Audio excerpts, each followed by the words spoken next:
കടുത്ത ധനപ്രതിസന്ധി തീർക്കാൻ 90,000 കോടി വായ്പ എടുക്കുന്നതിന് ഉടൻ അനുമതി നൽകണമെന്ന പിണറായി സർക്കാരിന്റെ ആവശ്യം കേന്ദ്രം തള്ളി. ഇതിനു മുൻപ് അനുവദിച്ച 3,000 കോടി രൂപയുടെ മുൻകൂർ വായ്പാ തുക മുഴുവൻ സംസ്ഥാനം എടുത്തു തീർത്തിട്ടുണ്ട്. അതിന് പുറമെയാണ് പുതിയതായി 90,000 കോടിയുടെ വായ്പാനുമതി തേടി കേന്ദ്ര സർക്കാരിനെ സമീപിച്ചിരിക്കുന്നത്. ഈ മാസം 15,000-ലേറെ സർക്കാർ ജീവനക്കാരാണ് വിരമിക്കുന്നത്. ഇത്രയും പേർക്ക് വിരമിക്കൽ ആനുകൂല്യങ്ങൾ നൽകാൻ മാത്രം 90,000 കോടിയോളം വേണമെന്നാണ് ആവശ്യം.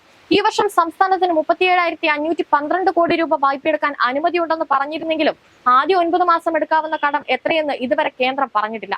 ഇത് ലഭിക്കാതെ സംസ്ഥാനത്തിന് കടമെടുക്കാൻ കഴിയാത്ത സ്ഥിതിയാണ്. ഈയിടെയാണ് ഒരു 3,000 കോടിയുടെ വായ്പ കേന്ദ്രം അനുവദിച്ച് നൽകുന്നത്. വായ്പാ പരിധിയിൽ നിന്നാണ് 3,000 കോടി രൂപ കടമെടുക്കാൻ അനുവദിച്ചത്. ഇതിന് പിന്നാലെയാണ് 90,000 കോടി വായ്പയെടുക്കുന്നതിന് ഉടൻ അനുമതി വേണമെന്ന ആവശ്യവുമായി കേരളം വന്നിരിക്കുന്നത്. നേരത്തെ അനുവദിച്ച 3,000 കോടി രൂപയുടെ മുൻകൂർ വായ്പാ തുക മുഴുവൻ സംസ്ഥാനം എടുത്തു. 6 മാസത്തെ ക്ഷേമ പെൻഷൻ കുടിശ്ശിക നൽകണമെന്നാണ് പറഞ്ഞിരിക്കുന്നത്.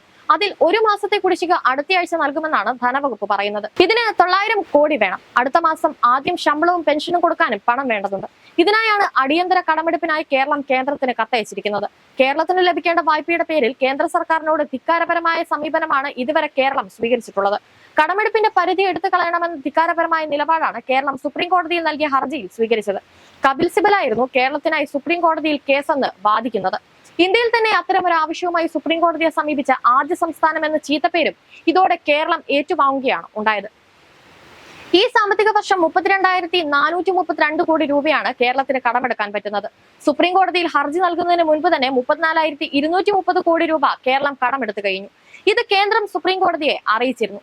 ഊർജ്ജ മേഖലയിലെ പരിഷ്കാരങ്ങൾക്കുള്ള വായ്പകൾ കൂടി അനുവദിച്ചാൽ കേരളത്തിന്റെ വായ്പാ പരിധി 48,049 കോടി രൂപയായി ഉയരുകയുമാണ്.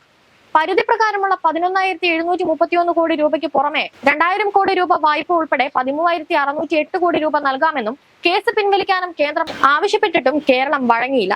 കേരളം ചോദിച്ചത് ബെയിലൌട്ടാണെന്നും ബെയിലൌട്ട് നൽകുക സാധ്യമല്ലെന്നും കേന്ദ്ര സർക്കാർ സുപ്രീം കോടതിയിൽ വ്യക്തമാക്കിയതോടെ കേരളത്തിന്റെ കടമെടുപ്പ് പരിധി കൂട്ടണമെന്ന് ആവശ്യപ്പെടുന്ന കേന്ദ്രത്തിനെതിരായ കേരളത്തിന്റെ ഹർജി 5-അംഗ ഭരണഘടനാ ബെഞ്ചിനെ വിട്ടിരിക്കുകയാണ് സുപ്രീം കോടതി ചെയ്തിരിക്കുന്നത്. കടമെടുപ്പ് പരിധി ഉയർത്തണമെന്ന കേരളത്തിന്റെ വാദം സുപ്രീം കോടതി സത്യത്തിൽ അംഗീകരിച്ചില്ല എന്നതാണ് ഇത് വ്യക്തമാക്കുന്നത്. കേന്ദ്രത്തിനെതിരായ കേരളത്തിന്റെ വാദം ശരിയെന്നും അധികമായി സംസ്ഥാനത്തിന് കടമെടുക്കാൻ അവകാശമില്ലെന്നും സുപ്രീം കോടതി ഈ കേസിൽ വ്യക്തമാക്കുകയായിരുന്നു.